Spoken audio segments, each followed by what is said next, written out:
ওই বেড়া, ওই রেস্টুরেন্টে চল। এই রেস্টুরেন্টে সব দামি খাবার হইব না, এই রেস্টুরেন্টের খাবারের মান ভালো। আরে বেটা, এই রেস্টুরেন্টে একটা পিৎজার দাম তো 700-800 টাকা, আর বার্গার তো আছেই। সমস্যা কি? আমরা কম দামি খাবার কেন খাবো? আমাদের কাছে কি টাকা কম আছে? আল্লাহ, কয়টা টাকার দরকার? বাসায় সবাই আমার জন্য না খায় রয়েছে, সবাই আমার আশায় বসে আছে। আল্লাহ, যে কোনো ভাবেই হোক একটা কাম মিলাই দাও আল্লাহ। বেটা, এই জায়গায় খাইতে গেলে কমসে কম 3-4 হাজার টাকার উপরে বিল আসবে। আমরা তো চিন্তা ভাবনা করছি যে আমাদের বাজেট 3,000 টাকা, সেজন্য অন্য রেস্টুরেন্টে গিয়ে খাইতাম। আরে বেড়া, তুই তো বেশি কথা কস। হেনে তো 3-4 হাজার টাকাই খরচ হবো। হেনে কি লাখ টাকা খরচ হইব? 3-4 হাজার টাকা? তাহলে তুই বিল দিয়া দিস। দিলাম, তাতে সমস্যা কি? 3-4 হাজার টাকা তো কমই। আমরা ঢাকায় কোনো রেস্টুরেন্টে ঢুকলে সর্বনিম্ন 8-10 হাজার টাকা বিল আসে। ওইটা তো হইবই। আচ্ছা চল। যেখানে আমার 500 টাকা ইনকাম করতে কষ্ট হয়, সেখানে ওরা 5-6 হাজার টাকা বিল দিয়ে রেস্টুরেন্টে খায়। আল্লাহ, শুধু তোর কারণে এই রেস্টুরেন্টে আসলাম। খাবার ভালো না হলে কিন্তু তোর খবর আছে। সাইজ ভালো রেস্টুরেন্টে নিয়ে আসলি। তোরে বলছিলাম না, খাবারের মানটা অনেক ভালো। টাকা বেশি গেলে কি হয়েছে? খাবারের মানটা অনেক ভালো। আমি তো বুঝি না এই রেস্টুরেন্টের খাবার এত ভালো, অনেক সুস্বাদু। এই বেটা, কি হয়েছে? চল। ওই ভাই, ওই সময় দেখে গেলাম আপনি এখানে বসে রয়েছেন।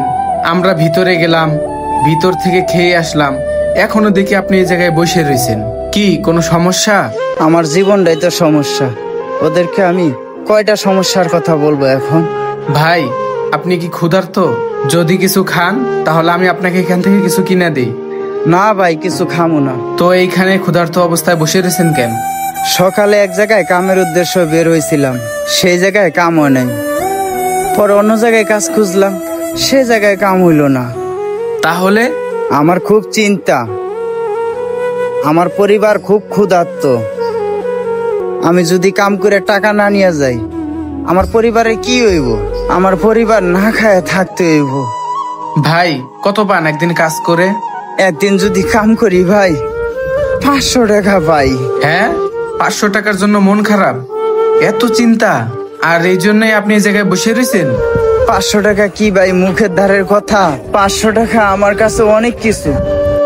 500 টাকা হলে আমার পরিবার চলবো, পরিবারের মুখে কয়টা ভাত দিতে পারবো। আর এই 500 টাকা যদি আমি না কামাই নিয়ে যেতে পারি ভাই, আমার পরিবারের মুখে কোনো ভাত জুটবে না, ওরা ক্ষুধার্ত থাকবে, ওরা খাইতে পারবো না। আর এই চিন্তাটা না আমার মাথার মধ্যে শুধু ঘুরপাক করে। আর কেমনে আমি কাজ খুঁজবো, আর কোথার থেকে এই টাকাটা আমি ম্যানেজ করব? আসলে ভাই, এই শহরে গরিব মানুষদের কোনো মূল্য নাই ভাই। কোনো জায়গায় একটা কাম পাইতেছি না, আর কেউ একটা কাজও ভাও করে দিতেছে না। আল্লাহ, কি কন? আমগুর কাছে টাকা আসলো, আমরা এই মাত্র রেস্টুরেন্টে 3,000 টাকা খরচ করে আসলাম। আমগুর কাছে টাকা আসলো, কিন্তু আমরা টাকার মূল্যটা দিতে পারি নাই। এই দিনমজুর ভাইটা টাকার যে কতটা মূল্য সেটা সে এখন বুঝতেছে। আর আমরা এই রেস্টুরেন্টে বইসা কত টাকা পয়সা নষ্ট করে ফেলাই।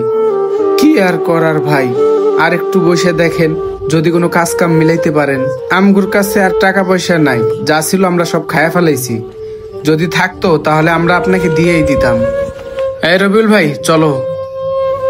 নিজের স্বার্থ ছাড়া কেউ কখনো কারো কষ্ট বুঝতে চায় না, সবাই শুধু নিজের স্বার্থটাই খোঁজে। গরিব মানুষের না এই সমাজে কোনো মূল্য নাই। গাইস, ভিডিওটা আপনাদের কাছে কেমন লাগলো তা অবশ্যই কমেন্ট করে জানাবেন। অবশ্যই ভালো লাগলে লাইক, কমেন্ট, শেয়ার করে আমাদের পাশে থাকবেন। Thank you so much.